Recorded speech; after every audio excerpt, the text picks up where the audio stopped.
Bon, on va alors. Inu Nishmat Mordechai Ben Tamar, chez Azaken, chez Niftar, בשבוע הזה, ראשנו נתנחן בגן עדן. On va, à l'occasion de l'Akba Omer, avant tout, que ce sera bientôt. Alors, on va parler sur Rabbi Shimon Bar Yochai et sur la signification de l'Akba Omer. Bon, il y a une machloket si vraiment il est niftar à ce jour-là ou pas, mais en tout cas, il a choisi de faire sa iloula ce jour-là. Pourquoi? Parce que c'est le nom de lumière qui provient avant tout, il faut savoir d'où ça provient, le nom Elohim. Prenez le nom de Dieu Elohim, prenez les lettres avant. Alors, quand vous écrivez Elohim, avant Aleph, c'est Aleph, il n'y a pas de...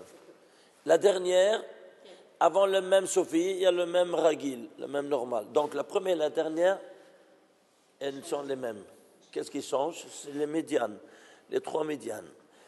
Le Lamed, avant le Lamed, c'est quoi? Un Chaf. Oui. Écrivez Chaf. Et avant le Hei, il y a le Dalet.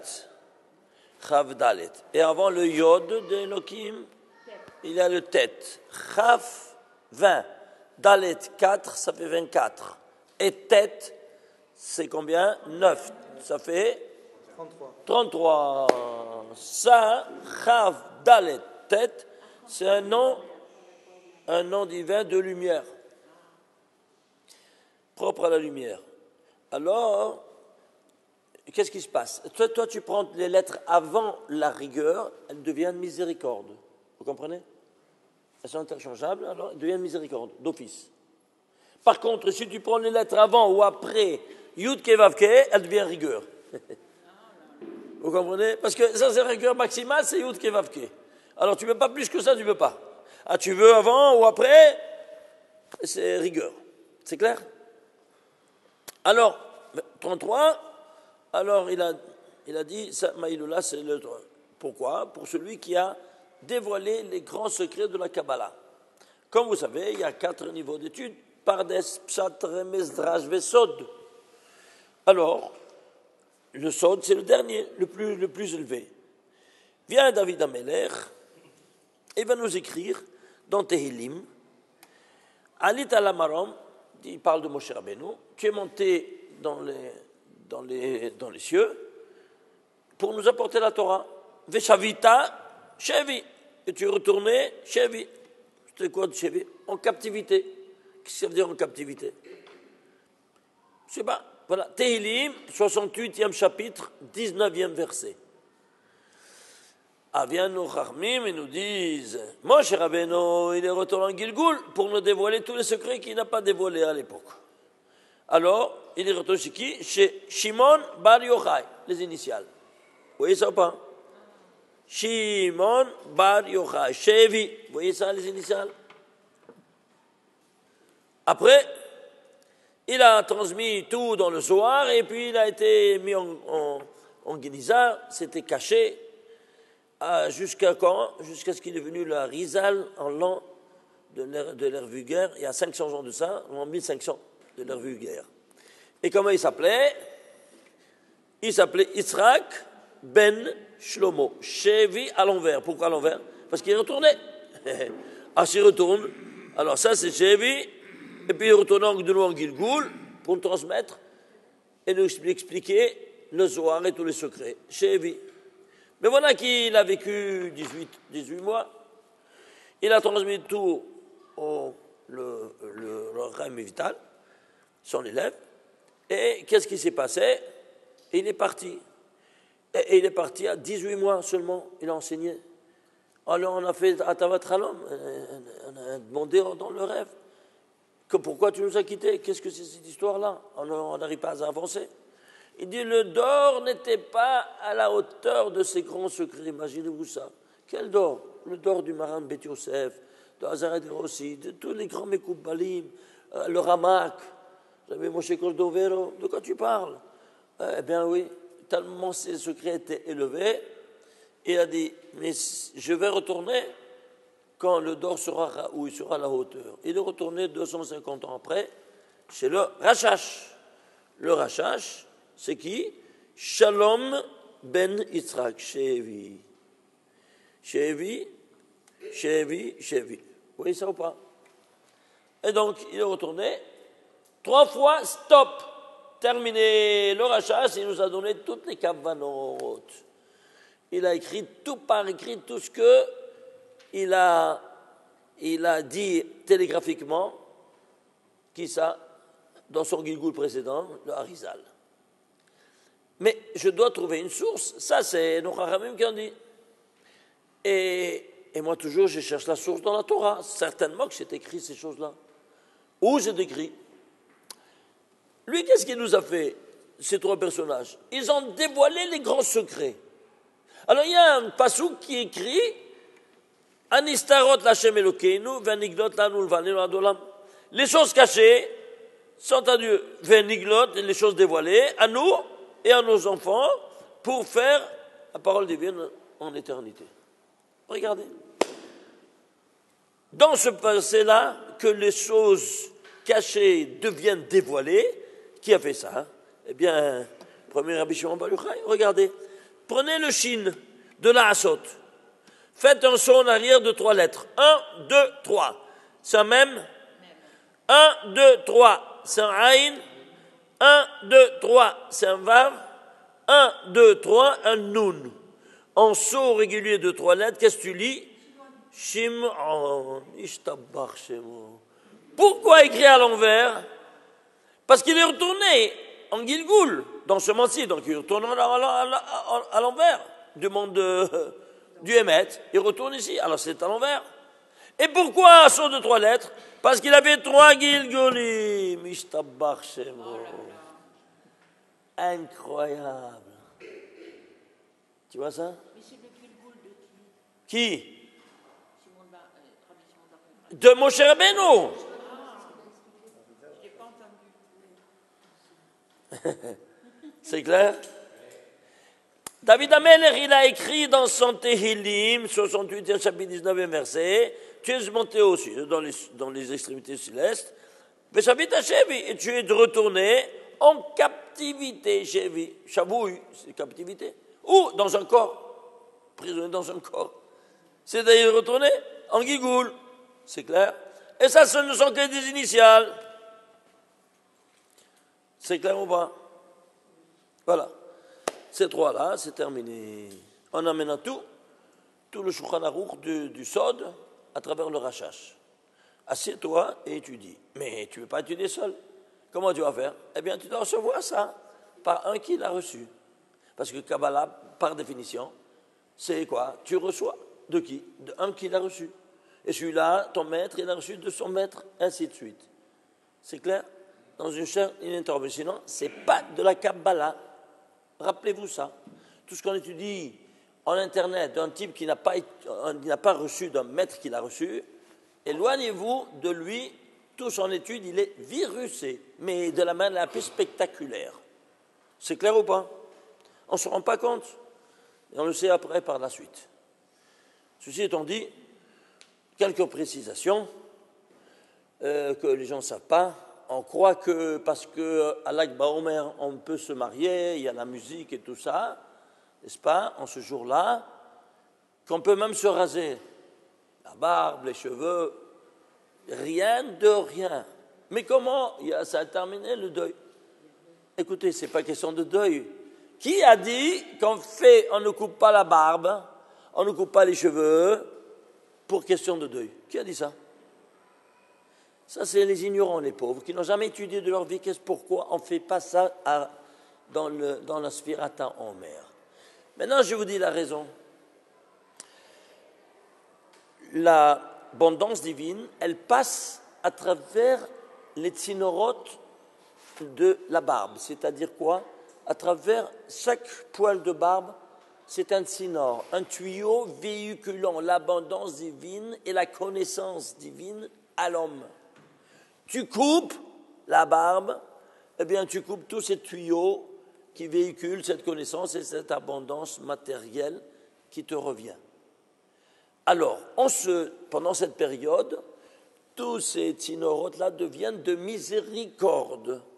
Alors, si toi, tu veux couper ces tuyaux de miséricorde et d'abondance divine, ça ne te revient plus rien. Alors, si tu veux que tu reçois vraiment la baraké, comme on dit, la bénédiction divine, matérielle et spirituelle, tu n'as qu'à garder ces tzinorotes intègres pendant toute la période de l'Omer. Les hommes comme les femmes même, si elles veulent se couper, se raccourcir les cheveux de la tête, rappelez-vous ça. C'est clair ou pas?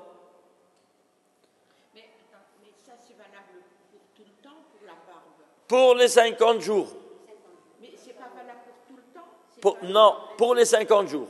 Non, mais je répète, pour ces 52 de Pessah, jusqu'à Shavuot. À la veille de Shavuot, tu peux couper. Mais pas la nuit, pendant le jour, jusqu'à Hatzot. Autre précisation. C'est clair ou pas? Vous avez compris? Tu veux des questions? Pourquoi les hommes portent la barbe alors? Tout le temps? Les hommes portent la barbe tout le temps parce que ça, justement, ça c'est pour toute l'année. Ça, ce sont des tzinorotes, des tuyaux véhiculant la connaissance divine. À quoi la chose ressemble? Avant, tu avais ton portable et tu avais ici une antenne qui sortait, oui ou non? Aujourd'hui, si tu démontes, tu le vois à l'interne. Eh bien, cette antenne-là qui est sortie, voilà, ça, c'est son tzinorote. Alors, si tu enlèves cette antenne interne, tu l'enlèves. Allô, tu peux capter quelque chose? Ou alors, tu ne capteras plus rien. La même chose ici. Le Créateur, il te transmet des messages et des secrets de Kabbalah. Tu veux capter? Garde ces tuyaux-là, garde ces antennes. Tu veux pas, tant pis pour toi, reste-toi, tu vas rien comprendre. C'est clair ou pas maintenant? Ok? Donc les rats qui se rasent, il étudie le pshat seulement, c'est ça? Mais un pauvre type, même le pshat, il ne va pas comprendre. Est-ce que tu peux capter quelque chose sans une antenne de ton portable? Dis-moi. Mais des parasites, tu entends, oui ou non? Non, franchement, essaye, tu vas voir. Essaye d'enlever une antenne de la radio. L'antenne de la radio, là où le fil. Tu peux capter quelque chose? Hein, la même chose. C'est clair ou pas maintenant? Voilà. Si vous voulez voir au microscope, les poils de la barbe, ils sont creux. Ceux de la tête, ils sont massifs. Voilà, qu'est-ce que dit le Zohar? Ce sont des tuyaux canalisant la connaissance et l'abondance divine à l'homme. C'est clair ou pas maintenant? Baba Saleh, il avait fait 40 jours de jeûne parce qu'avant ça lui poussait pas la barbe. Tellement il était assoiffé d'avoir ces antennes-là parce que c'était grand secret ça en Kabbalah. Bon, ça c'est pour vous dire quoi donc? L'importance de ne pas se raser pendant ces 50 jours. Pas question de deuil. Mais ce jour-là, c'est-à-dire en ce jour-là de Lag BaOmer, on fait des mariages, on écoute la musique et tout, mais après le reste, on n'écoute pas encore la musique jusqu'à Shavuot. C'est clair? Qu'est-ce que Shavuot? 50e jour. Pourquoi 50 jours? La dialectique des chiffres, elle est bien claire. Le 6, je répète, le 6, c'est la dialectique de la matérialité, puisque en 6 jours, le monde a été créé. Le 7, de la spiritualité, du Shabbat. Le 8, tu reçois le Shabbat une fois dans ta vie, alors je me dévoile à toi. Ça, c'est le sens du 8e jour du Brit Mila. Il se passe que le 8e jour, on fait le Brit Mila à la première heure de la 8e journée. Parce que Dieu se dévoile à cette 8e dimension. La preuve, allez voir quand il y a eu l'inauguration du sanctuaire, Parashat Shmini. Pourquoi on l'appelait Parashat Shmini, la 8e parasha? Oui, parce que c'était le 8e jour, à la première heure, c'est clair? Le Kohen Gadol, qui rentrait dans le Kodesh Kodashim, tout ça, Dieu s'est dévoilé à lui? Ouais. Alors il avait 8 habits. Le Mashiach, il a 8 noms. Ainsi de suite. Toujours ce 8, c'est la dimension de quoi? Du dévoilement divin. Le nom de Dieu même, comment il s'écrit? Yud-Ke Vav-Ke, mais on ne le lit pas Yud-Ke Vav-Ke, on le lit Amonai. 4 autres lettres. 4 et 4? 8. Vous voyez? Même le nom. Donc chaque chose, le miracle de Hanouka, combien de jours? 8 jours. Vous comprenez? Ainsi de suite. Alors, on voit qu'est-ce que c'est que cette 8e dimension. Alors, 50, c'est quoi? C'est 7 fois 7, 49 plus 1. Le premier jour de la 8e semaine, alors, on reçoit la Torah. C'est clair? Ceci étant dit, alors maintenant, on va commencer un peu à voir où se trouve cette paracha. Parashat Yitro. Parashat Yitro. Quelle paracha c'est? La 17e paracha de la Torah. Pourquoi 17? 17, je ne sais pas. Cherche le premier mot qui a 17 dans la Torah, tu vas comprendre quelle est la signification de 17. Le premier mot qui est Gematria 17, c'est Tov. Alors, et qu'est-ce que c'est? Tov, c'est la dimension, c'est le bien, par excellence. Et qu'est-ce que c'est le bien par excellence? La Torah, comme c'est écrit, Ki lekar tov natati lachem torati al tazovu. Je t'ai donné le plus grand bien de cette terre. Alors, la 17e paracha, c'est-à-dire, chaque paracha de la Torah, elle occupe la chronologie numérique en fonction de sa signification métaphysique. Vous comprenez ce que je vous dis? Chaque paracha de la Torah, c'est pas seulement comme ça. Par exemple, parachat Shemini, qu'on a dit le dévoilement divin. Quel paracha c'est de Bereshit? 26e paracha de la Torah. Pourquoi 26? Qui s'est dévoilé? Dieu. Alors c'est 26e paracha. C'est le jeu du hasard, vous comprenez? Un petit exemple. C'est spectaculaire ce que je vous montre ici. Et c'est comme ça pour chaque paracha de la Torah. Alors, ceci étant dit, 17. Alors, ne t'étonne pas que toute la paracha de Yitro, elle possédera 17 mitzvot. C'est-à-dire, même les ordonnances qui contiennent cette paracha, elle est en synchronisme total avec sa signification. Et si c'est ainsi, puisque c'est le centre de toute la Torah, c'est le dévoilement au Mont Sinaï, alors ne t'étonne pas de voir que dans toute la Torah, il y a 80 000 mots. Oui? Bon.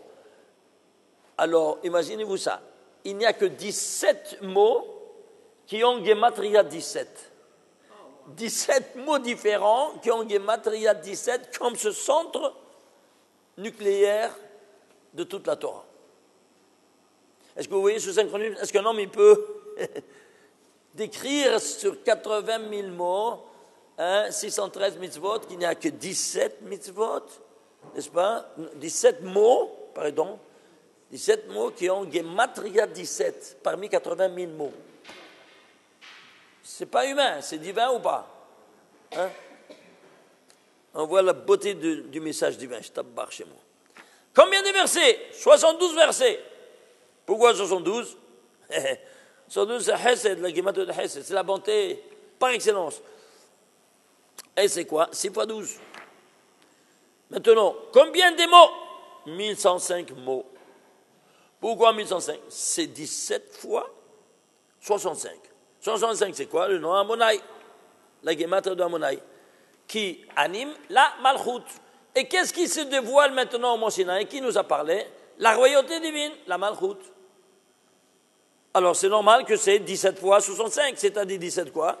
C'est le nombre des parachutes et le bien par excellence qui s'unit au nom de la Malchut.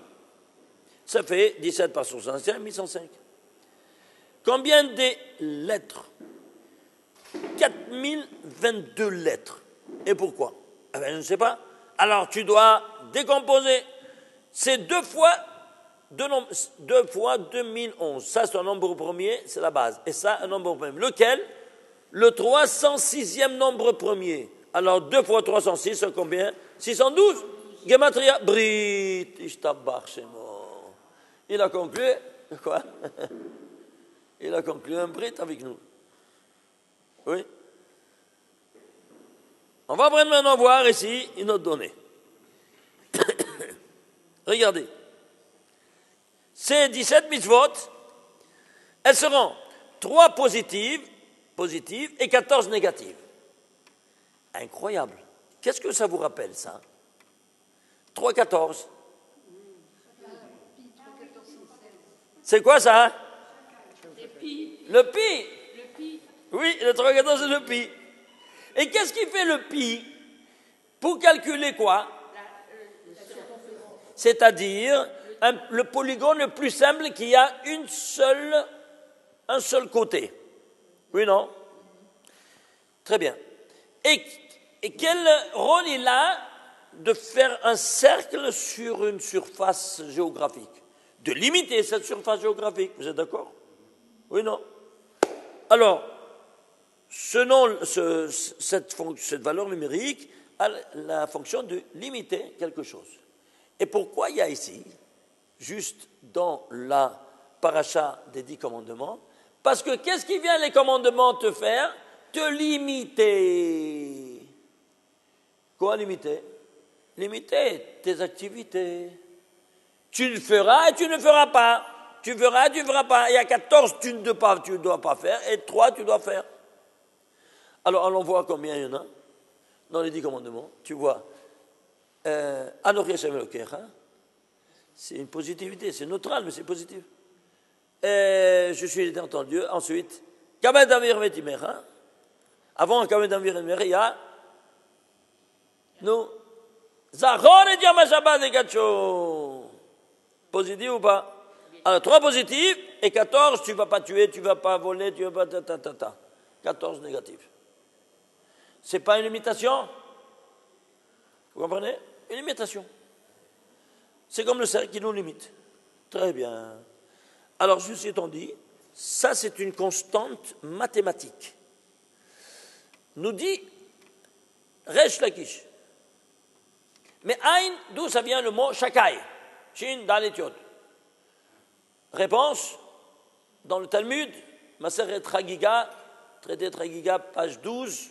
Ah, il te dit Shamarti le'olami dai, qui a dit à son monde dai. Il a pris les initiales de Shamarti et de dai, il a fait le nom Shakai. Mais pourquoi il a ajouté un mot dont il n'a pris nullement en considération aucune lettre? Il a extrapolé les initiales de l'un et de l'autre avec un mot qui fait une séparation. Pour te dire que tu dois séparer le shin de dai. Combien c'est shin? 300. Alors tu dois séparer les 300 de 14. Comment tu vas faire? Et tu mets une virgule. Ça fait 3,14. Est-ce que tu vois ce langage incroyable? La folie, hein? Super folie. Regarde comment il nous a parlé. Reste Lakish. Ouais. Alors, on va chercher maintenant.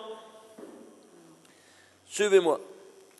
Vous savez que nous provenons des 4 mondes métaphysiques, n'est-ce pas? Où il y a le nom divin de la Hatzilut, Beria, Yetzira, Asiya, qui, vous les connaissez ou pas déjà? On les a déjà vus plusieurs fois.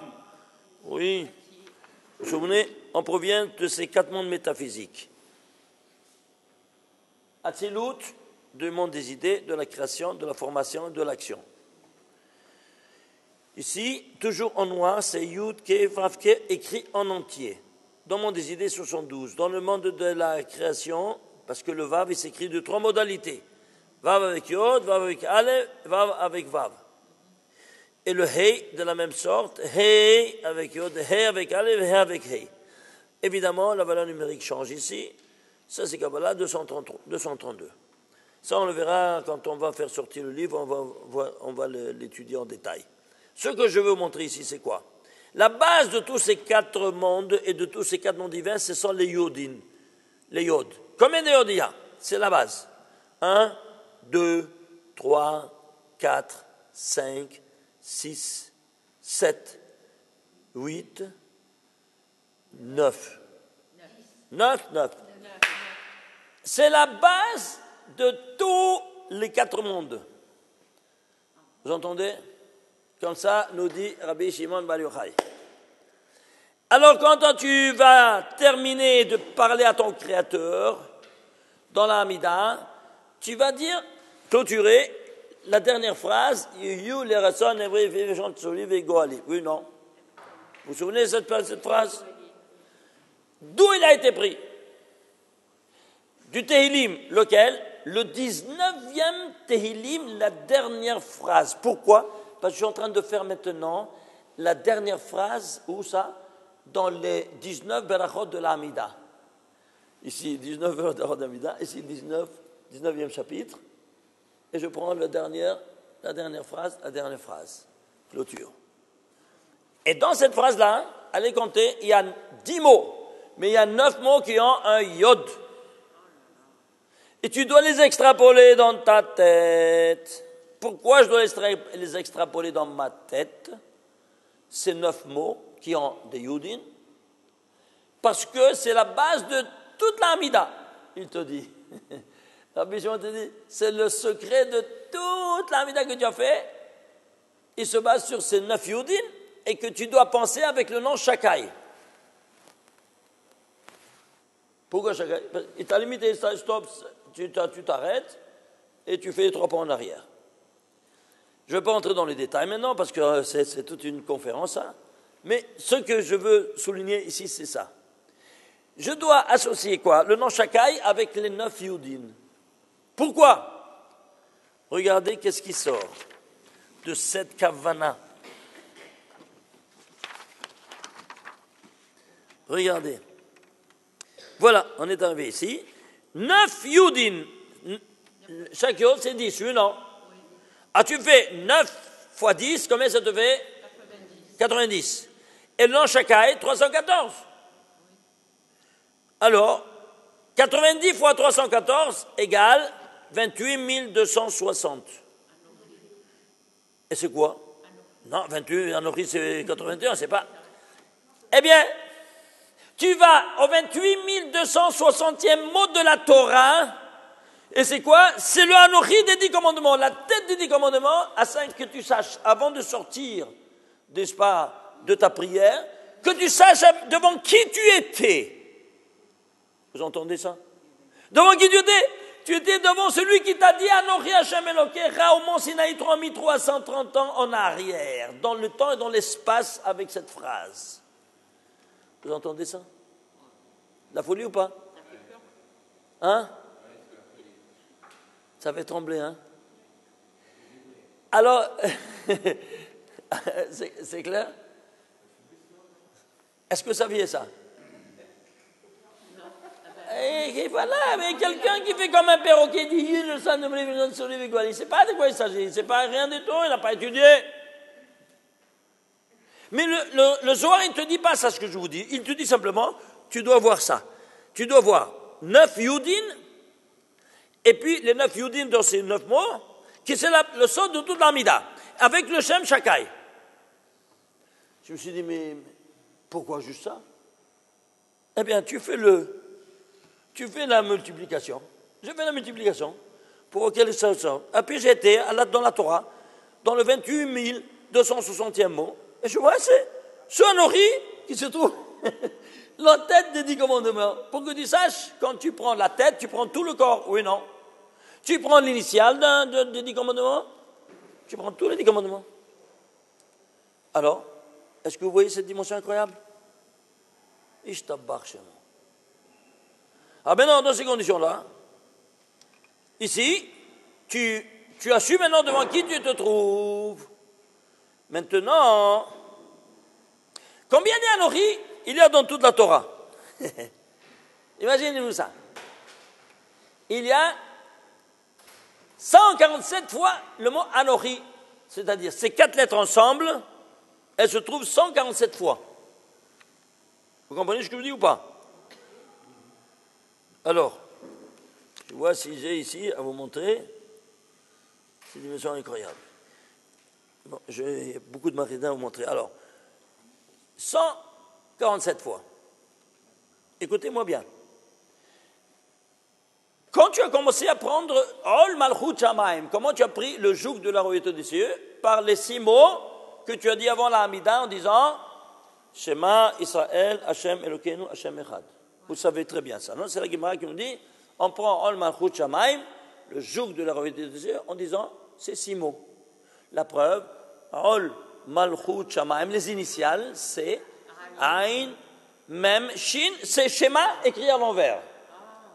Oui, ça, Ol, Shema, c'est Ol Malchut, Ain, Mem, Shin, c'est Shema à l'envers. Pourquoi à l'envers? Parce que ce monde-ci, c'est un monde à l'envers. Alors, que tu saches, quoi donc? Que tu saches quoi donc? Quoi? À qui tu t'adresses et qu'est-ce que tu prends sur toi? Alors, je comprends. Et quand je dis ces 6 mots, il y a 2 lettres en majuscules. Vous vous souvenez ou pas? Comment? Non, c'est pas le shin. Shema, le Aïn, il est grand, majuscule. Et le Dal, oui ou non? Combien c'est Aïn? 70. Et Dalet? 74. Oui ou non? Bon. Écoutez-moi bien. J'ai été compté du début. J'ai pris tous les 147 anochis de la Torah. Celui-ci, c'est le 74e anochi de la Torah. C'est-à-dire ce que toi, tu as commencé en disant Shema, Israël, Shem Echad, en prenant devant toi ces 2 initiales, on te dit maintenant, sache-le, devant qui tu vas te trouver. Quoi donc? Sur Anochi. Et à la fin, tu donnes la signature et tu retombes de nouveau sur ce 74e que tu as eu au départ quand tu as commencé à prendre Aol Malchut Shemaim en tenant dans ta tête, dans tes kavana, ce Ain Dalet. Est-ce que vous saviez ça? Hein? La folie ou pas?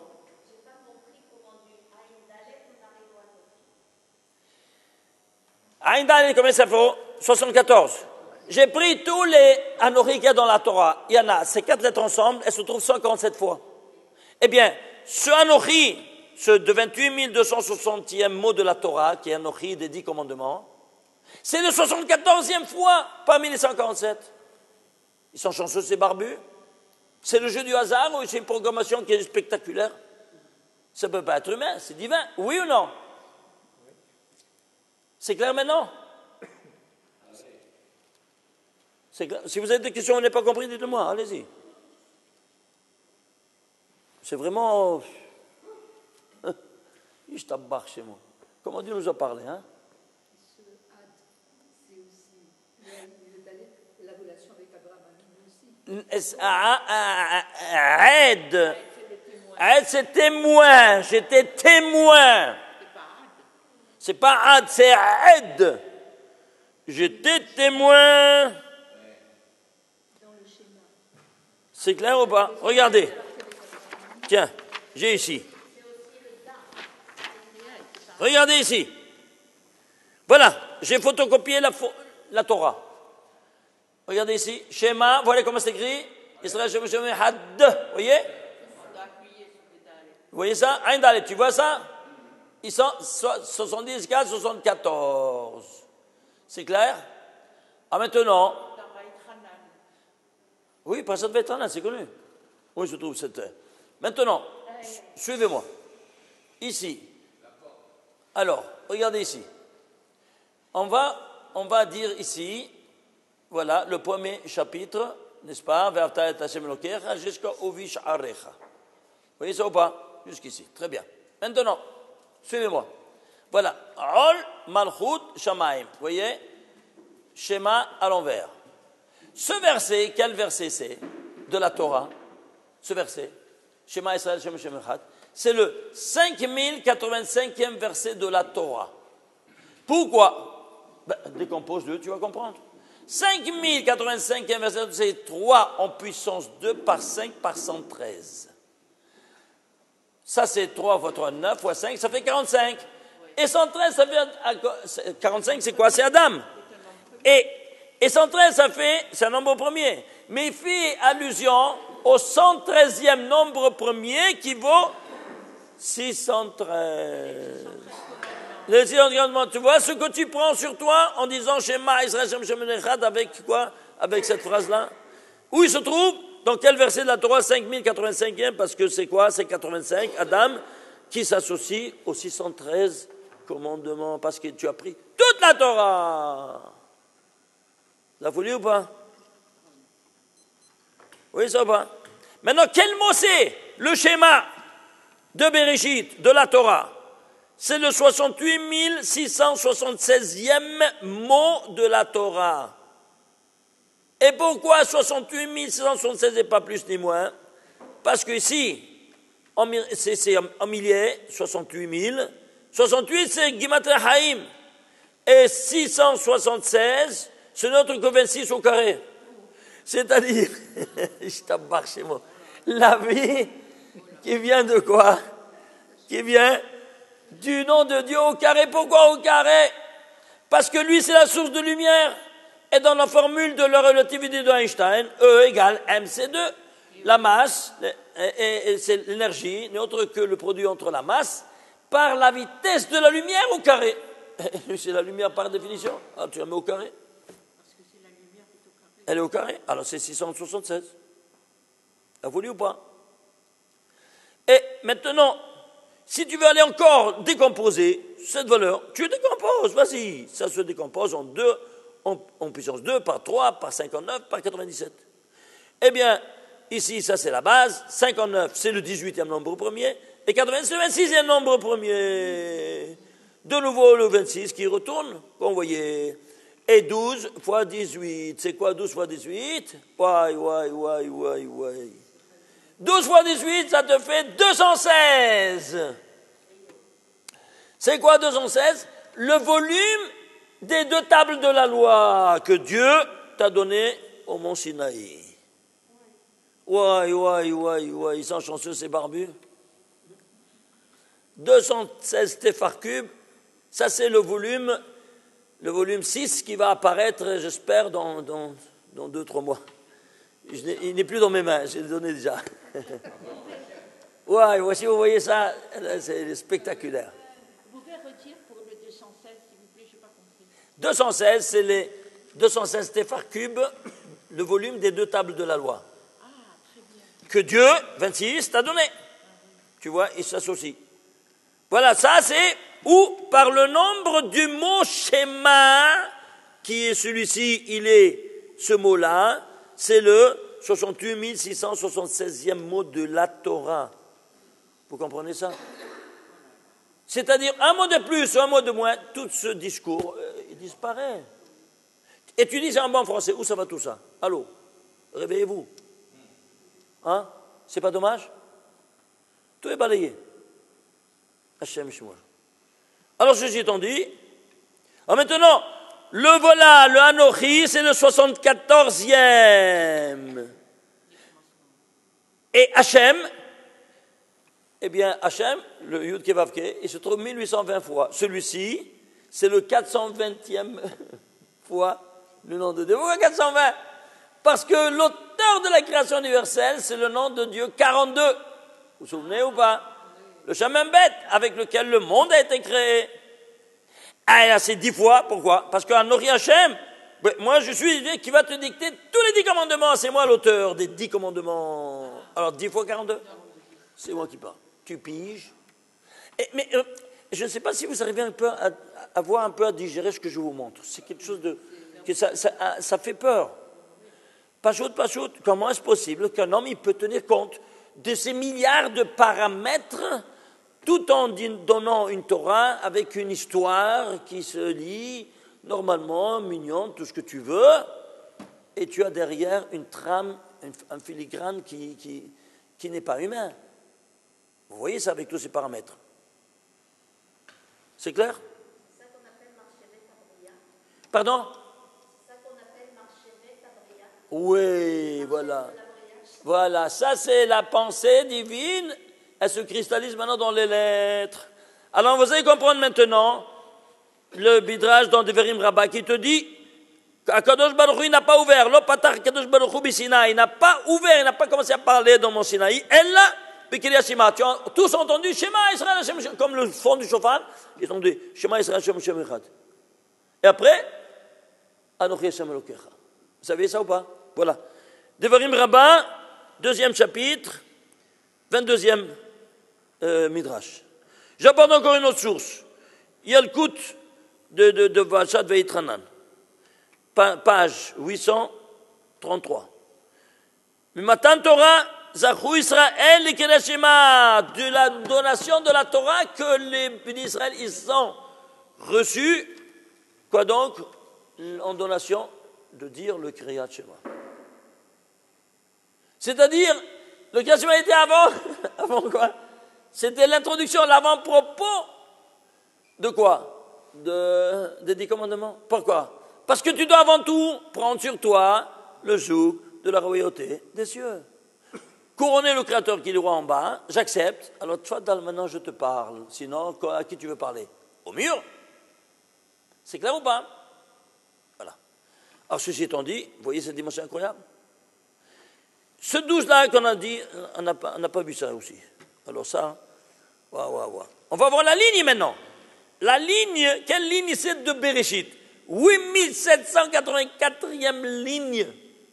Pourquoi 8784? Parce que ce n'est autre que décomposé 12 fois 61. Ouais. Il faut expliquer, illustrer ces choses-là. C'est quoi 12? Il y a 12 partsoufim, comme vous devez savoir. C'est pour ça qu'il y a 12 permissions de Dieu. 12 partsoufim. Et qui sont, les voilà, du bas vers le haut, Rachel et Yaakov, toujours en couple. Ça, c'est Nouk et Esa. Ça, c'est Israël, Saba, Otvuna, ce grand-père et la grand-mère. Ça, c'est le père, et ça, c'est la mère.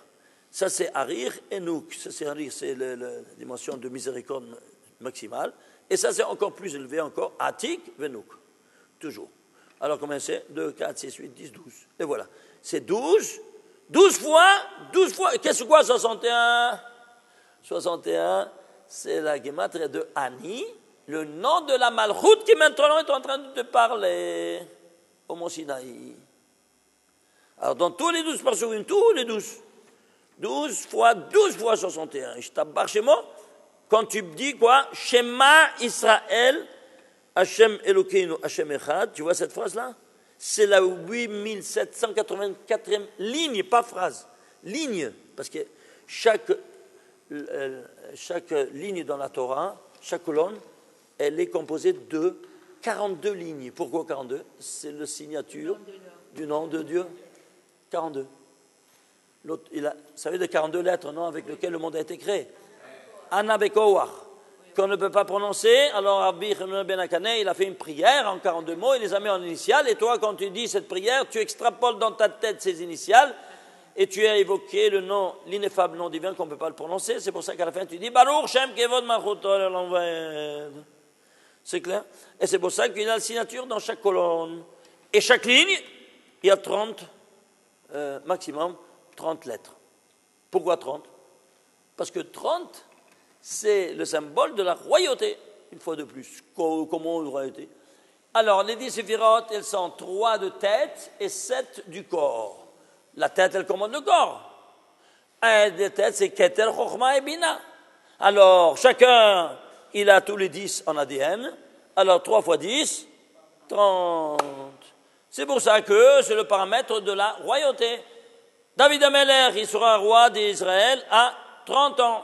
Yosef Hatzadik, qui sera roi en Égypte, vice-roi en Égypte, à 30 ans. Le roi, c'est le number one, le citoyen numéro 1.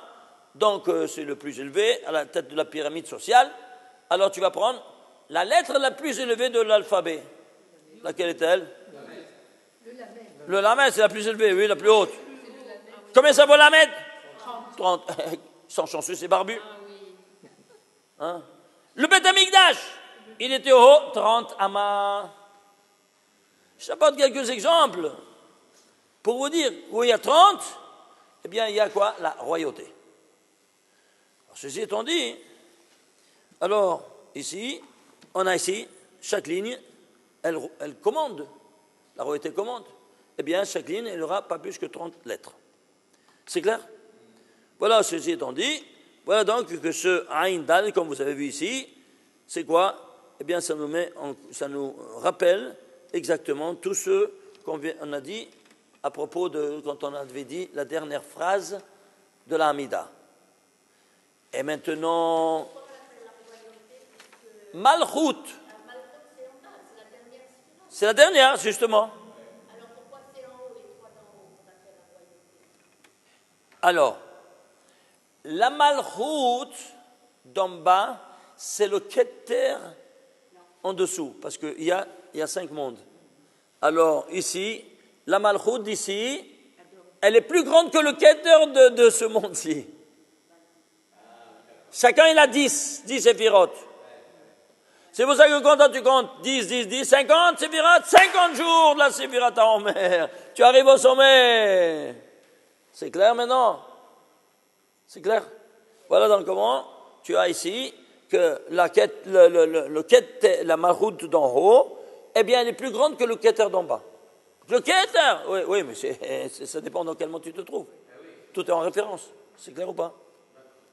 Alors, ceci étant dit, on va prendre maintenant, voir un peu qu'est-ce qui se passe dans un autre contexte. Voyez un peu, peut-être sans chausser barbu. Oui. Je voudrais savoir, j'ai oublié un peu la signification dans le Eid du schéma, le Dalet. Il a 4, on lui dit, il est 4 fois plus grand. Oui, 4 fois plus grand. Pourquoi? Parce qu'encore il y a d'autres cavanotes, tu ne peux pas rentrer maintenant. Si tu veux que je rentre, je sors du sommet. Ça, c'est encore tout un autre... c'est le livre 16. C'est tout sur ce Dalet. Majuscule, j'ai fait tout un livre qui s'appelle l'épée du Créateur. 16. Ok, alors je ne peux pas rentrer là-dedans. Alors, qu'est-ce qu'on va faire? On va prendre maintenant quoi? Ce qui est le correspondant du trône céleste en terre, c'est quoi? L'Arche Sainte. Je répète, l'Arche Sainte, c'est le correspondant du trône céleste en terre. C'est clair? Alors, voilà, on nous dit ici, de construire l'Arche Sainte. Vous voyez ici, voilà. Va'asu Aaron aseshetim. Vous me ferez une Arche Sainte. Les dimensions, 2,5 par 1,5 par 1,5. Et ensuite, Et après, ici, il y a 13 versets qui vont servir pour la construction. 13. De nouveau, ce 13-là qui retourne en leitmotiv. Comme les 13 versets qui servent pour les 10 commandements. Alors, 13, mais ils seront de 2 catégories. 6 l'arche, 6 le couvercle, et celui du centre. Tu vas mettre maintenant dans l'Aaron le témoignage que je t'ai donné. Il n'appelle pas les commandements, les louchot, non. Et un doute. Il n'y a pas le vav. Il n'y a pas de vav, tu vois ça, pourquoi il n'y a pas de vav? Parce que tu ne dois pas faire de séparation entre le Aïn et le Dalet. Pourquoi? Tu ne dois pas faire de séparation entre le Aïn et le Dalet. Edout, Edout, tu vois, c'est Ed. Tu vois, ça doit sortir le Ed. C'est clair ou pas? Qui sera entouré de Hei et de Tav. Combien c'est Hei et Tav? 400. Total? 405. 405. Tu sais ce que 405? Bien, divise-le par 4. Combien ça te fait? 1, 2, 3, 4, pardon, par 5. 405 divisé par 5. Ça fait 81. 81, c'est Gematria, Anochi dans les 5 mondes. Voilà qui se trouve dans ce mot-là. La folie ou pas? Ishtabachabore. On reste en admiration comment Dieu nous a parlé. Attends un peu. Maintenant, si tu prends ce verset, tu sais quel verset ça? C'est le 2209e verset de la Torah. Celui-ci, celui que je te mets au centre, 6 l'arche, 6 le couvercle, et 1 au centre, tu mets les tables. Mais ils n'appellent pas les tables, ils appellent la Haïdout, que c'est 74. Oui, non? C'est le 2209e verset de la Torah, celui-ci. celui que j'ai dessiné en jaune. Vous voyez ici, Venatata et Aaron et Aïdout, Asher eten elecha. Tu vas mettre dans l'arche sainte les témoignages que je te donne. C'est clair ou pas? C'est le 2209e verset de la Torah. Pourquoi? 2209 n'est autre que 47 au carré. Ouais, de nouveau, une lumière au carré. Qu'est-ce que c'est 47? 47, ce n'est autre que la miséricorde divine dans sa plénitude, qui s'appelle Or Penimi et Or Makif. Or Penimi, c'est Yud Kevavke. C'est comme l'atome. Il a deux dimensions. Le noyau atomique et l'électron. Ça fait un atome ou pas? La plénitude de l'atome, il est formé de deux dimensions, une interne, l'autre externe. La même chose dans la miséricorde divine. Elle est formée par la lumière interne, la lumière environnante. La lumière interne, c'est Yud Kevavke, 26. La lumière environnante, c'est le nom de Dieu qui s'est dévoilé au buisson Adam Moshe Rabbeinu, qui s'appelle « Je suis ». Il lui dit « Quel est ton nom ?» Il dit « Eki Asher Eki ». Je suis ce que je suis. Je serai, traduit, je serai. Bon, je serai, ça doit. Ah, je serai ce que je serai. Combien c'est Eki? 21. Combien c'est le interne? 26. 21 plus 26? 49. Ouais. 47. Eh bien, c'est 47 au carré. Et pourquoi? Mais parce que ici, le 47 au carré, c'est l'original, oui ou non? Oui. Et nous, qu'est-ce qu'on fait? On prend sur nous, Ol Malchut Shamaim, on est fait à l'image de ressemblance divine. Donc, c'est le revers. Eh bien, 47, c'est le revers de 74. Ouais. Tu piges? C'est pas de la folie? Ils sont chanceux, ces barbus. Est-ce que vous comprenez? Que ça veut dire image et ressemblance divine? Toi, tu fais à l'image. Tu es l'inverse. Je te fais une photo. Comment elle est au fond de ma caméra? Elle est à l'envers ou pas? Même ce que tu me vois, toi, tu me vois la tête en bas et les pieds en haut. Tu sais ça? Oui. Seulement, qu'est-ce qui se passe? Le cerf, il le redresse. C'est clair ou pas? Voilà, la même chose. Alors, en effet, ça, c'est un Almadéchik, elle monte à l'envers. Eh bien voilà, tout est à l'envers. Mais si, il te donne la véritable chose de quoi il s'agit. Incroyable. Vous voyez ça? Ça, c'est. Imagine-toi, un verset de plus ou un verset de moins dans la Torah, tout s'écroule. Comment est-ce possible? Laisse-moi digérer un peu ça, s'il te plaît. Merci. Et si tout cela ne suffisait pas, hein, regardez, on va prendre ici d'où que ça commence. Ça commence ici. Vaso Atse, Aaron Atse Shetim. Quel verset ça? Le début. C'est le 2203e verset de la Torah. Pourquoi 2203? Parce que 2300 plus 6, 2209.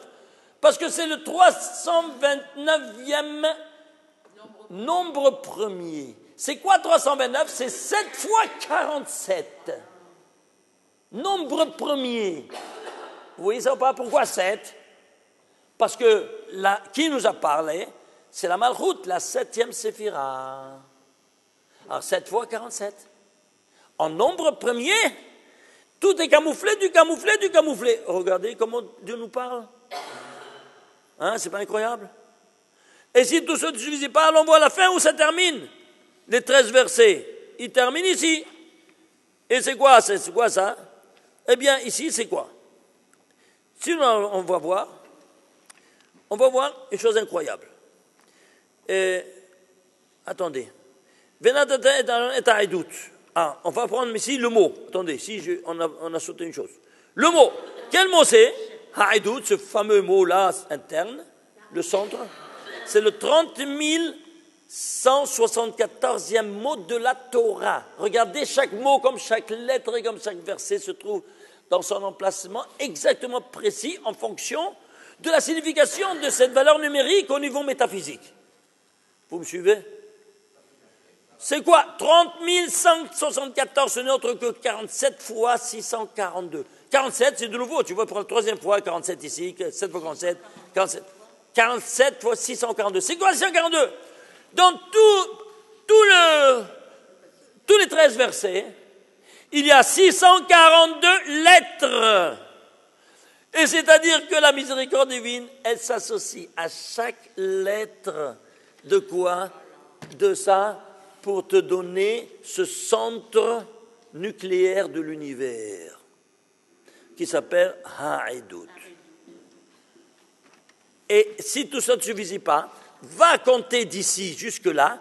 Ce mot-là, c'est le 74e mot de la Torah. Ouai, ouai, ouai, ouai, ouai, ouai. Mais vous vous rendez compte, c'est... Dites-moi. Non, mais franchement, trop, c'est trop, hein? Oui. Ça fait tourner la tête, non? C'est vraiment, ça fait tourner la tête. Est-ce qu'il y a un secret ou un rapport entre Edut et Da'at? Mais c'est certain, attends un peu, j'ai même pas encore commencé. Si on prend ici, ça 74. Alors 72e, c'est quoi? Aaron! Le mot Aaron, c'est le 72. Pourquoi 72? Pourquoi 72? Parce que c'est le Shama Mephorash, le très saint nom divin, qui a donné l'âme à l'homme. 42, il a fait le corps. Et le 72, il a fait l'âme le plus élevé. C'est clair ou pas? Maintenant, Et, Ha'edut. Et, c'est le 73e mot. Pourquoi? Qu'est-ce que c'est? 73, c'est la guimatra de Chorma. Kullam be-Chorma asita, dit David Ameler, tu les as fait tous avec la grande sagesse. Et la Chorma, qu'est-ce qu'il a fait? La Chorma. Tout ce qu'il y a dans les tables, dans les commandements, qu'est-ce qu'il y a? Les 10 commandements sont inscrits en 620 lettres. 620, pourquoi? Parce que chaque lettre fait allusion à une mitzvah ou d'origine divine, 613, ou d'origine rabbinique, les 7. 613 plus 7, ça fait 620. Ils étaient compris même Hanouka et Purim dans les 10 commandements. Vous comprenez? Alors, ceci étant dit, la preuve, Chokhmah, écrit Chokhmah en entier. Het, Chaf, Mem, He, 613. C'est pour ça que David a dit Kulam be-Chokhmah asita. Tu les as fait tous avec la grande sagesse. Quoi? Les 613 commandements que tu nous as dictés. Alors, le 313e mot, c'est Et, qui est entouré de 72, 74. Et, c'est quoi? De Aleph jusqu'à Tav. C'est quoi de Aleph jusqu'à Tav? Tout, de A à Z, on dit en français. Oui, non? Tout, de A à Z, je t'ai dicté. Maintenant, assieds-toi, étudie et nourris-toi. C'est clair ou pas? Alors, ceci étant dit, on a vu un peu ici ces dimensions vraiment incroyables à travers les chiffres. Et ici, donc, ce que tu vois ici, c'est ce qui entoure le témoignage, n'est-ce pas, 74, c'est quoi? C'est 3 en puissance 4 par 5. 3 en puissance 1 par 5, c'est quoi? Dans les 5 mondes, 3 en puissance 4, c'est 81. 81, c'est Anori, dans les 5 mondes qui vont animer tous les 5 mondes qu'on a vus, Atzilut, Bria, Sia, et le 5e monde même qu'on n'étudie pas, qu'il n'y a pas de lettres et tout, eh bien, là aussi, il y a le Anochi, que tu le saches, il est présent. C'est clair, évidemment. C'est clair ou pas? Alors, où se trouve cette paracha? Imaginez-vous ça. Non, oui, non, mais ici, la paracha, non, paracha Trouma, ça, hein, de l'Arche Sainte. Dans quelle paracha? Paracha Trouma. Où ça? Quelle page? 89. C'est-à-dire quelle page? Quelle colonne? Pourquoi 89e colonne? Parce que ça, c'est l'Arche Sainte, c'est le centre du Beth Amikdash, n'est-ce pas? L'Arche Sainte. C'est la pile du réacteur nucléaire de l'univers, comme ça je la définis, si on peut s'exprimer ainsi. Alors si c'est ainsi, elle émane toutes les lumières. Oui. Démontre-le-moi. Écoutez-moi bien. La lumière, elle a une Happy Birthday to you de la lumière. Quand c'est? Hanouka. Combien ça vaut le mot Hanouka? 89. 89, c'est quoi? Eh bien, c'est la colonne 89e. Tu piges? Sans chanceux, c'est barbu. Hein? C'est pas incroyable? Maintenant, ici, si on va suivre maintenant la rédaction non juive et qu'ils l'ont adopté, les rabbins, pourquoi? Parce qu'ils ont suivi le pshat du pshat, c'est-à-dire quoi? Par argument. Jusqu'ici c'est un argument, jusqu'ici c'est un argument, ainsi de suite. Ils ont accepté parce que c'est le pshat du pshat. Très bien. Alors on va prendre maintenant ici, quel chapitre de l'Exode? 25e chapitre de l'Exode. Vous entendez? 25e chapitre et 10e verset, par l'exactitude de l'Exode. Et pourquoi? Qui va se mettre en contact avec maintenant l'Arche Sainte? Un seul homme, un seul jour, dans toute l'année. Il rentre dans le Kodesh Kodeshim, le Kohen Gadol. Oui, non, Ayman Giborim. Le Kohen, oui. Alors, voir de Bereshit jusqu'ici, combien de chapitres il y a. Dans le tout Sefer Bereshit, il est reparti en 50 chapitres. Et ici, 25. Traduit, 50 et 25. 50, c'est Noun. Et 25, Chafrei. Chafrei plus Noun, ça fait Kohen. Oui. Et la dixième verset du 75e chapitre de la Torah, c'est quoi?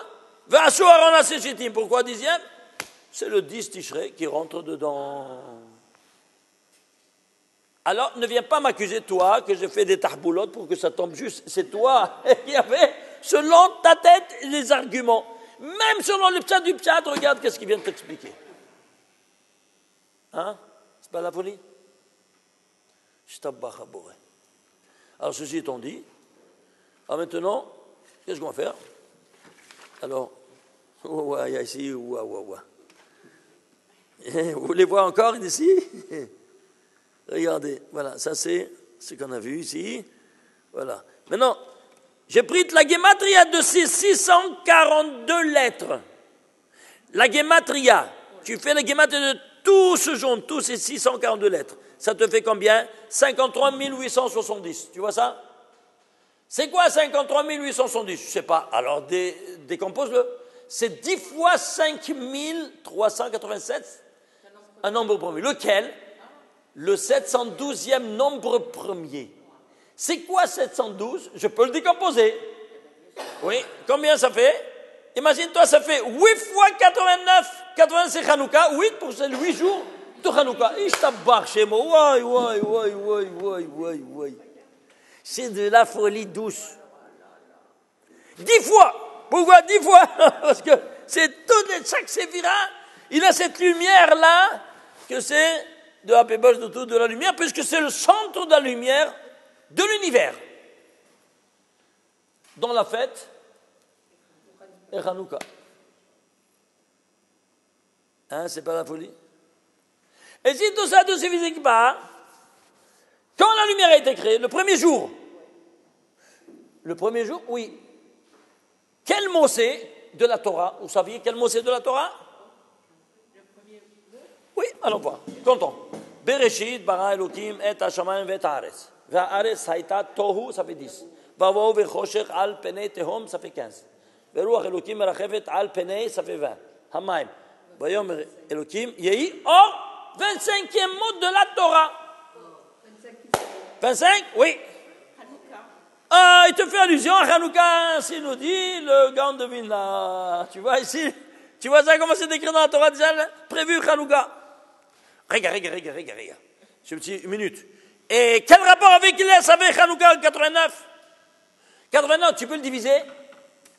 Non. C'est quoi? Lequel? Le 25e nombre premier.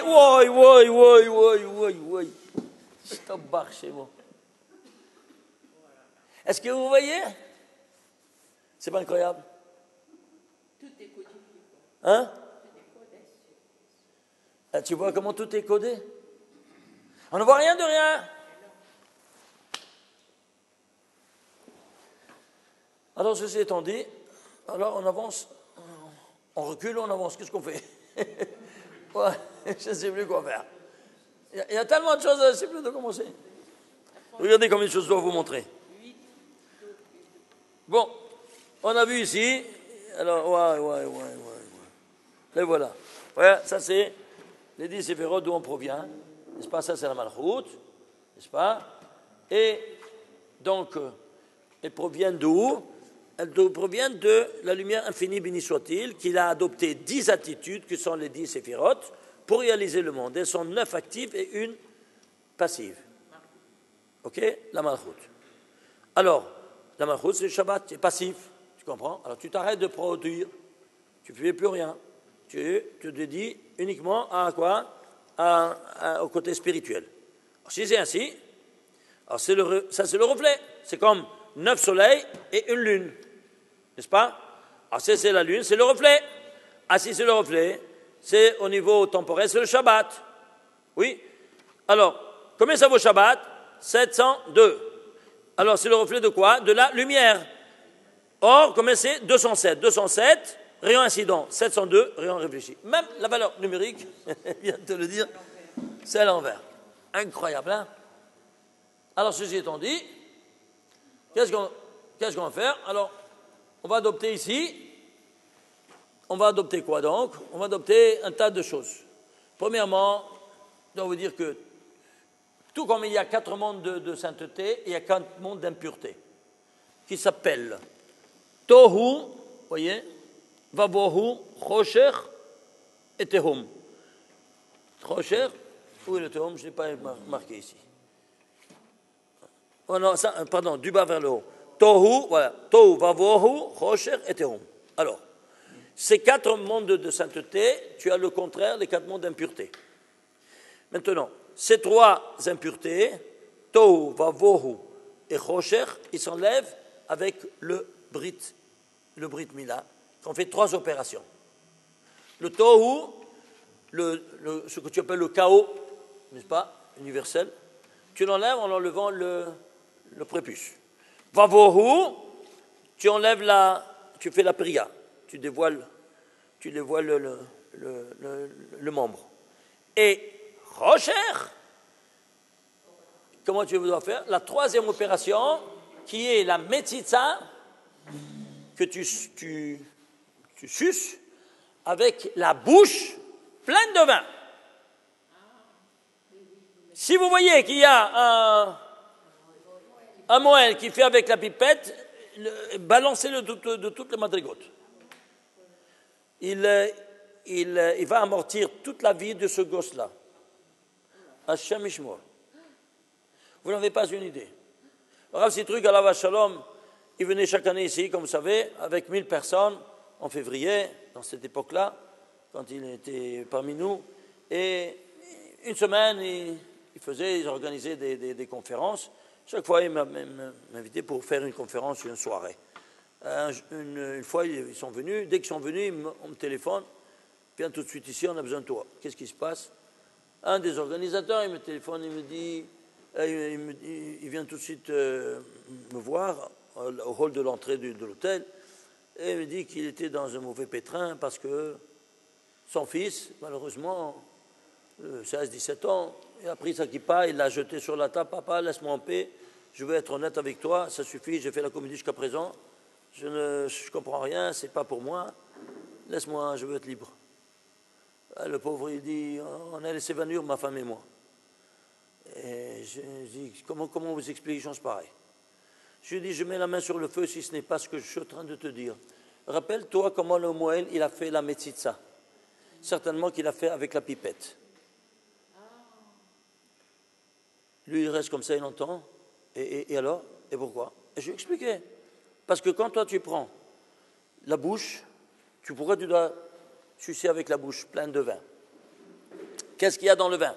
De l'alcool éthylique. Quelle est la formule de l'alcool éthylique? C2H5OH, vous le souvenez? Très bien. Le poids atomique, c'est 26 électrons. Ah, mais alors tu vas prendre l'alcool pur, tu as 4-5 fois plus. Là-bas, il n'y a que 12% dans le vin. Non, Rabbi Shimon Ben te dit seulement yain. Et pourquoi? Parce que la notion du yain avec les 26 électrons, il est indissociable. C'est-à-dire, il doit être ensemble. Comme le papa et la maman. Alors, quelle est l'union qui les unit? La multiplication, Perurvu, la première mitzvah. Et quoi c'est une multiplication? Multiplie Yain, c'est 70 par 26. Total, 1820. Et dans toute la Torah, il y a 1820 fois le nom de Dieu qui se trouveront maintenant présents dans ton verre de vin que tu mets dans ta bouche. Et que quand toi tu suces, c'est que tu vas mettre cette clé, cet antivirus, Kaspersky, appelle-le comme tu veux, dans ta bouche. Et tu le mets dans la lymphe sanguine du gosse, parce qu'en ce moment-là, il est une plaie ouverte, elle saigne. Eh bien, cette miséricorde divine, elle rentre dans le lymphe sanguine du gosse, et le rocher, la clipa du rocher, les ténèbres, elles s'enfuient. Comme que tu allumes une lumière dans une chambre, regarde combien d'obscurité disparaît. Et si tu ne fais pas ça, le rocher ne part pas. Il entend ça, le pauvre, il allait s'évanouir. Il me dit, c'était comme ça. Alors, tu te souviens, qui c'est cet abruti diplômé de choses? Et il me dit, c'était moi. Le père, il allait s'évanouir. Vous comprenez? D'où c'est venu? Soi-disant, par hygiène. Hamor ben Hamor, hein, qui parle comme ça. Personne t'a ordonné d'être un mohel. On n'est pas dans le KGB qu'on t'oblige à être mohel. Tu ne veux pas faire comme les lois que nous a enseignées Moshe Rabbeinu, parce qu'il y a des raisons pour chaque chose, alors que tu es le bienvenu. Non, fous le camp d'ici. Mais ne mets pas en danger les bénis Israël. C'est clair ou pas? Ah, qu'est-ce que je dois faire maintenant? Tu dois maintenant aller dans tous les britotes et casser la figure, celui-là qui va faire avec la pipette. Avant qu'il commence, tu lui demandes s'il fait avec la pipette ou pas. C'est clair ou pas? Voilà comment ça fonctionne. Vous comprenez? Donc le prochain, comment il disparaît? Voilà, c'est 3 par le brit. Et le 4e, seulement à travers l'étude de la Torah, le Tehom. C'est l'abysse. Toute la vie. L'abysse. L'abîme. Oui, l'abîme. Attends. Alors, seulement Talmud Torah, toute la vie. Ça, c'est le 4e le plus élevé. C'est clair maintenant ou pas? Maintenant, combien ça vaut tous ces 4? 1209. C'est quoi? 1209. Eh bien, je vais faire le contrepoids maintenant de ces 1209 valeurs. En quoi maintenant? Je me suis libéré de ça. Très bien. Mais maintenant, ils veulent m'attaquer tout le temps. Mais ils sont externes. Ce sont des forces externes. Il n'y a plus en moi. Elles ne sont plus dans moi. Mais elles veulent toujours m'attaquer. Alors Dieu m'a dit, tu vas mettre maintenant 3 paires de téphilines. Rashi, Rabbeinu Tam et Shimusha Rabba. Chaque paire de téphilines, il y a 403 mots. 403 fois 3, 1209. C'est clair ou pas? Pourquoi on nous dit de mettre des téphilines? Pour nous protéger de ces 4 forces du mal. C'est le hors makif, puisqu'elles sont externes, elles nous attaquent de l'externe. Alors je vais te donner un bouclier. Comment on dit bouclier en hébreu? Magen. Combien ça vaut Magen? Même 40. Gimel 3 et Nun 50. 93. Chaque boîtier contient 31 versets de la Torah. 31 par 3 93. Magen. Ouais. Tu piges? Et les femmes qui mettent pas les filines? Alors les femmes, c'est le mari qui les met à sa place. Parce que pourquoi? Mais Rashi, c'est la couronne de la femme. Et Rabbeinu Tam, la couronne de l'homme. Alors elle ne les met pas, alors c'est le mari, il est un gentleman, il les met à ta place. Comme ça, toi, tu es couverte. Et quand elle n'a pas de Alors, quand je me le refais, c'est... Le 3e, quel rôle? Hein? Le 3e, ça s'appelle Shimusha Rabba. Quel est son rôle? Alors, très bonne question. Alors, Rashi, on doit les mettre ensemble en plus. Pourquoi? Parce qu'il ne faut pas séparer le papa de maman. Nous dit Rabbi Shimon Bar Yochai. C'est lui qui dit ça, c'est pas moi. Hein? Il te dit, tu dois les mettre ensemble parce que si tu le mets séparé, c'est comme si tu fais un guet au ciel. On ne doit jamais séparer le papa de maman. Ils sont toujours ensemble. Ichut Tadiri, ça s'appelle. Alors, dans ces conditions-là, tu dois mettre ici, Rashi Amenotam face à l'autre, ils sont des petits. Mais à Mincha, ils sont dans un seul boîtier ensemble. Mouchin de Abba ve'ima yachad, comme ça c'est écrit. Le mouchin, c'est-à-dire le cerveau de papa et maman, sont dans un seul boîtier. Mais si tu ouvres ce boîtier, tu trouves seulement Rashi et pas Rabbeinu. Il est vide, sa place est vide. Pourquoi? Il est sorti, parce que vers le coucher du soleil, tu mets toi, tu fais Mincha. Alors, s'annonce, dès le coucher du soleil, s'annonce qui? Les Kochot de la Touma, ils lèvent la tête. Parce que tu rentres dans leur domaine des ténèbres. Alors, ils lèvent la tête. Alors, afin que tu puisses passer la nuit en tranquillité, toi, ta femme et tes enfants, tu dois mettre ça, et lui est sorti de sa boîte, de ce boîtier, de la boîte, de la maison, pour combattre ces Kochot de la Touma, afin que tu puisses passer la nuit en toute tranquillité. C'est clair ou pas? Et il laisse sa femme que d'aller dedans, dans la maison, dans le baït, ça s'appelle baït, n'est-ce pas? La capsule. Ce n'est pas une Neshota Kotel ni une soldatesse. Elle reste à la maison. C'est clair? Voilà, ça c'est la signification. Alors c'est pour ça que 3 fois 403, ça devait combien? 1209. Maintenant, suivez-moi. Regardez. C'est 3 fois 13 fois 32. 403, c'est quoi? Ce n'est autre que 13 fois 31. 31, C'est quoi 13? le nom premier. Mais tous les deux sont des noms premiers. Soit le 13, soit le 31. Oui, non? Les attributs de miséricorde de Dieu, peut-être. Les attributs de miséricorde de Dieu, peut-être. Écoute-moi bien. Toi, tu es né nationalement, au niveau national, en macro-dimension, ou à Pessah. La nation juive, elle est sortie d'Égypte, elle est née en ce moment-là. Très bien. Alors, qu'est-ce que tu fais? Tu vas prendre le biberon. Vous vous souvenez, le biberon? C'est le Seder de Pessah. Oui? Après que tu as pris ton biberon, après tu commences, tu vas faire la bracha, Birkat Hamazon. Et puis, Hallel. Après Hallel, qu'est-ce que tu commences? Tu commences à dire, Echad mi yodea, Echad ani yodea, Echad, Shtaim yodea, tu te souviens ou pas? Et c'est quoi? Qu'est-ce que tu fais? On t'enseigne maintenant les rudiments de la Kabbalah. La signification des chiffres. Alors, 1, c'est quoi? C'est Dieu. Echad, combien ça vaut? 13.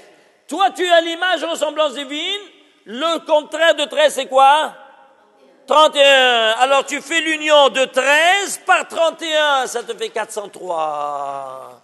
C'est pour ça que dans les téphilines, c'est le point de soudure entre le physique et le métaphysique, dans ton endroit le plus élevé de ton corps.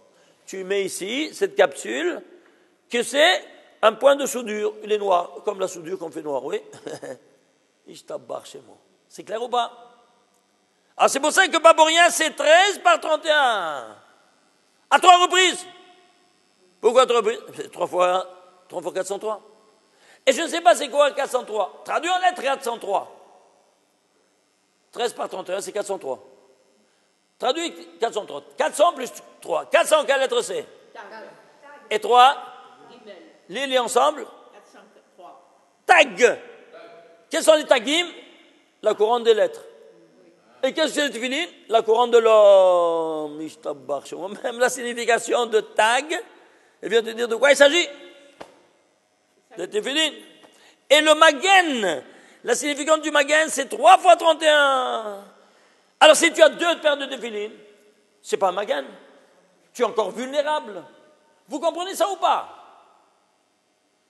Ce n'est pas, ça va les tzadikim, tous ceux qui veulent servir leur créateur, ils doivent mettre 3 paires de tefillin. Alors tu as un magan, tu as un bouclier qui te protège pour toute la journée, à toi, ta femme et tous tes enfants. Et sinon, pas le maintenant. À quelle heure on met les téphilines? De Shimusha là-bas? Aminha. Mais attention, de ne pas passer la shkia avec les tefillin sur la tête. 1 minute avant, tu dois enlever et le talit et le tefillin. Parce que là, ça devient une avera. Ils prennent les kochot d'Atouma, prennent leur sève vitale de cette mitzvah. Alors, ce n'est plus une avera, plus une mitzvah, c'est devenu une avera. Alors, pour ne pas leur donner un combustible, alors on les enlève. C'est clair? Je me souviens quand avec notre maître, Kadour et Ravdaj, on tardait dans le cours pour terminer le chapitre, et des fois on rentrait un peu plus tard que la norme pour faire mincha. Et au milieu de la mida, on voyait la montre Yerushalmi. C'est quoi? Midi, eh bien c'est la shkia. Midi moins 1 minute, moins 1 minute, tout de suite au milieu de la mida, on s'arrêtait, on ne bouge pas, les pieds, et rien du tout. On s'arrêtait de prier, on enlevait tout de suite talit et tefilin, on mettait sur la table, et on continuait normalement comme si rien n'était. Et après la Hamida, après la Chazara, tu pliais tout. Même pendant la Hamida, tu arrêtes tellement c'est important. Nous dit le Harizal dans le Sharek Havanot, page 52b. Je donne même la référence en haut.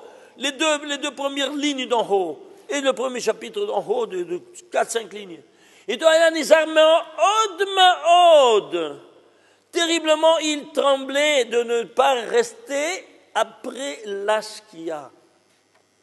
Avec le talit et les tfilin. Et le talit, il doit être sur la tête. Vous devez savoir une autre chose, que les gens aient pris avec le talit sur les épaules. Le talit sur les épaules, c'est comme si tu n'as pas le talit. Parce que vous savez ça ou pas? Est-ce que c'est à partir d'un certain âge qu'il faut faire ça? Pourquoi, par exemple, pour les enfants, pour les enfants, on met Rachir Benotam, et quand il est marié, c'est Moucharaba. La troisième paire. C'est clair? Mais le talit, il doit être toujours sur la tête. Et pourquoi? Parce que c'est le hors makif, la lumière environnante, est le plus important sur ta tête. D'où on apprend ça? Le Marho, qui a écrit, chaque mot qu'il lui dictait, il écrivait. Le Harizal qui lui dictait, le Marho, il écrivait. Il a dit, j'ai vu mon maître, une fois qu'il a tardé à enlever les tefilin. Il a vu, il y avait là-bas des choses avec de la poussière, n'est-ce pas? Le truc là, comment ça s'appelle là? La poussière là, ces objets-là. Ouais. Alors, il voyait qu'il était presque arrivé au terme. Il a compris qu'il y a ce qu'il y a tout de suite. Alors qu'est-ce qu'il a fait? Il a jeté le talit de sa tête sur les épaules pour avoir le temps d'enlever De là, il a appris que quoi? Que mettre les talit sur les épaules, c'est comme si tu n'avais pas le talit. Ouais, comme ça il écrit. Mikan lomdim, chez talit ala ketafam shel adam, en le vous shel talit. Ce n'est pas. C'est clair ou pas? Ah, c'est très important ça. Et si on a également des décorations sur le talit, c'est interdit également. Ouah, la décoration, c'est du pipeau. C'est du pipeau. C'est n'importe quoi. Parce que, qu'est-ce qui se passe? Tu mets, qu'est-ce que c'est le talit? C'est or makif. Or makif, c'est la lumière environnante. Et by definition, un or makif, il n'a ni tête ni queue. Ben, si tu mets une tête, c'est-à-dire qu'il y a une tête et une queue. C'est clair ou pas?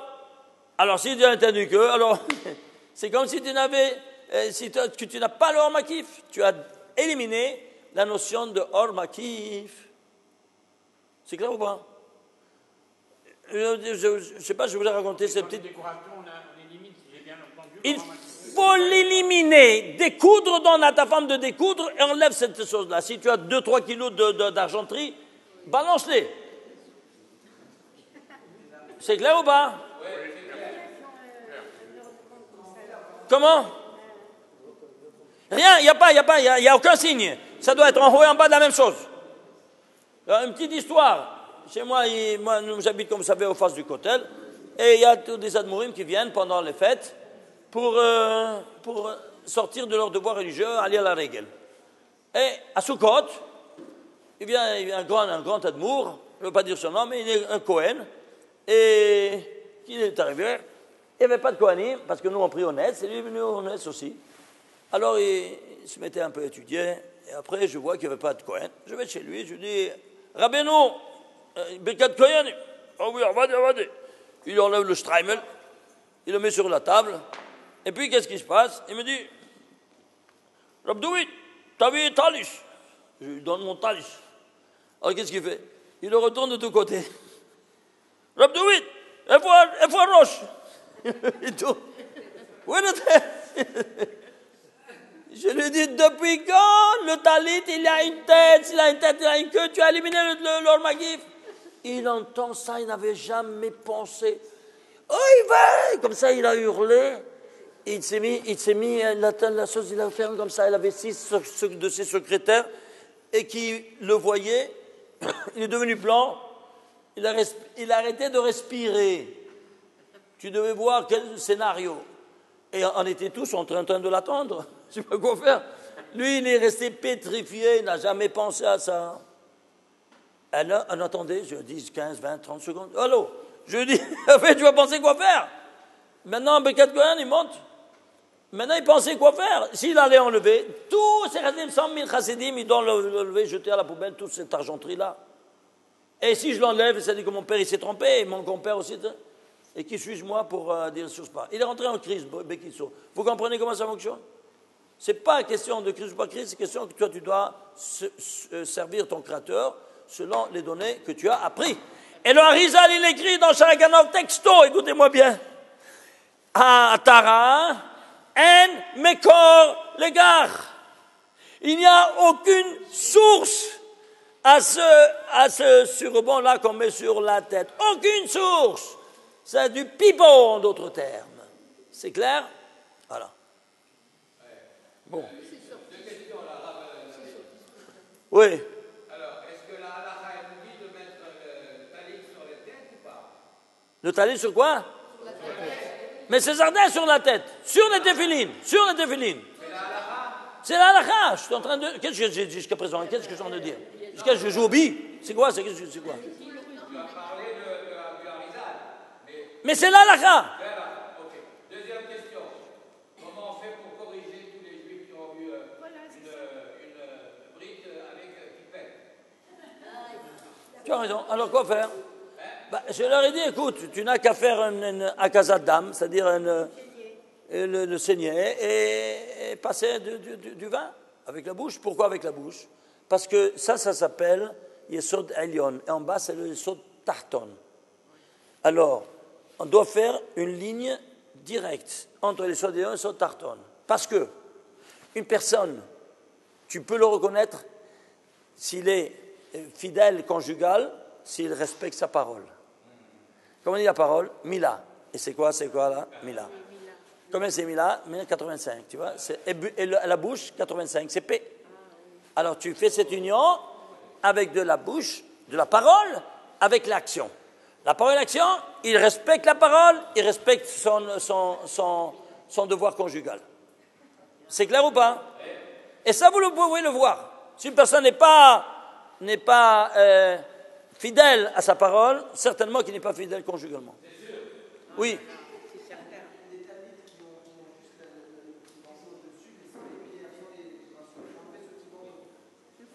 J'entends pas. Le talit qui a un petit bandeau. Oui. Comme ça, argenté. En argent.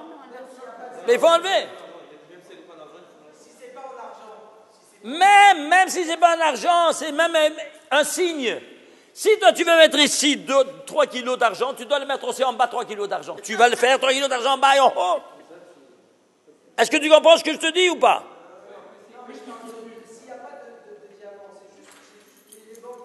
Eh bien cette bande-là, tu veux garder cette bande, mais aussi une bande en bas. C'est clair ou pas? Merci. Oui. C'est clair ou pas? Sinon, tu es un bandit. C'est clair? Voilà, ou tu couds en bas comme en haut, ou tu l'enlèves celui d'en haut. Pour pas qu'il y ait de tête. Non, en haut et en bas, ça c'est tête et queue. C'est clair? Tête et queue. Il n'y a pas une tête, il n'y a pas une queue. Est-ce qu'ils doivent avoir le talit tout le temps pendant la prière? Le talit comment? Tout le temps sur la tête pendant la prière. Oui, tout le temps sur la tête dans la prière. C'est clair ou pas? Là, tu la portes. Pardon? Si c'est brodé. Si. Le nom qui est brodé. Ah non, il faut enlever toute cette broderie, c'est du pipeau ça. Parce que là, tu fais la broderie, tu dis ça c'est la tête, ça c'est la queue. Tout ça, à la poubelle. C'est clair ou pas? Alors, tu veux broder? Brode l'en bas aussi. C'est clair ou pas? Allons, à l'envers. À l'envers. Dans l'autre sens. Comme ça, il n'y a pas à dire que. C'est clair ou pas? Mais d'où est sorti ce... Mais c'est tout ça, c'est du commercial. C'est mignon, c'est beau, ça c'est... Marketing. C'est clair ou pas? Ceux qui n'ont pas ça, Tu comprends? Vous voyez? C'est maladie mentale. Je l'ai mis sur mon piano, comme ça c'est bon. Mais oui, bien sûr. Moi, ça m'est arrivé, tu entends? Ça m'est arrivé quand on m'a invité de parler dans une synagogue là-bas à Herzliya. Bon, j'avais pas de talit, alors, parce que j'avais déjà prié, moi. Alors, on a voulu faire monter au Sefer Torah. Bon, on m'a donné un talit, évidemment que ce n'est pas le mien, donc il y a la chose. Qu'est-ce que j'ai fait? Je l'ai mis en bas. Alors, je suis monté au Sefer Torah. Alors, toute la communauté voit, oui, Raménaché, il a vu à l'envers le talit. Alors vient le président, il me tape derrière. Raménaché, vous avez le talit à l'envers. Je lui dis, c'est ta tête qui est à l'envers. Quoi? Oui, je vais t'expliquer après. Laisse-moi, et après, je vais t'expliquer. Alors, je vais expliquer. Je l'ai mis en bas, mais c'est clair. Je devais trouver une solution pour ne pas mettre de la tête. C'est clair ou pas? Tu as compris? Il n'y a pas de solution. Alors, ce 3,14, c'est quoi? Ça, c'est par exemple le vecteur espace. Oui? Il a une tête. Oui. Laquelle? C'est la porte. Alors, qu'est-ce qu'on va mettre? Une mezouza. Et la mezouza, qu'est-ce qu'on va mettre à l'externe? Le nom? Quel nom? Shakai. Pourquoi Shakai? Il te dit, jusqu'ici, c'est un domaine. Dans le bas, c'est un domaine. Limitation. Tu vois, le nom Shakai, tu le mets? Oui, non? Oui? Très bien. Le Zohar, il nous dit, l'homme, avant de la circoncision, c'est un démon. Comment ça s'appelle démon? Shindalet. Il faut pas le lire ensemble. Il faut le lire séparément. Non, parce que sinon, il vient. Ah, il vient. Alors, on dit Shindalet. Shindalet. Oui, c'est pareil. Alors, comment Shindalet? Voilà, il te dit comme ça. Regardez. Il te dit, tu fais comme ça, tu vois ça? Ça, c'est un Shin. Tu vois, les deux bras et la tête, ça fait un Shin. Et le Dalet, c'est quoi? C'est le salut nazi. D'où ça va être il y a 2000 ans de ça, Rabbi Shimon Bar Yochai. C'est le salut nazi. Ça, c'est un Dalet. Tu vois ça ou pas? Tu vois un Dalet? Tu le vois pas? Et comme ça, voilà, tu vois ça. Alors, tant que tu n'as pas fait le chose, tu es potentiellement un démon, un Shindalet. Alors, il te dit, tu es potentiellement un démon. Pourquoi? Parce que tu n'as pas fait le Brit Mila. Ah oui, d'accord. Alors, dans ces conditions-là, tu es un Shindalet. Alors, pour ne pas être un démon, on a enlevé la orla et on a découvert, n'est-ce pas, le gland qui devient Shindalet Yod. Alors, ce Shindalet Yod, c'est quoi? Le Shem Shakai.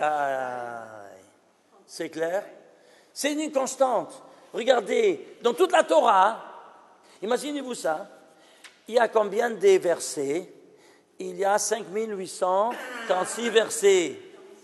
Eh bien, parmi les 5846 versets, il n'y a que 14 versets qui sont composés de 3 mots. 3 mots, 14 versets, 3,14.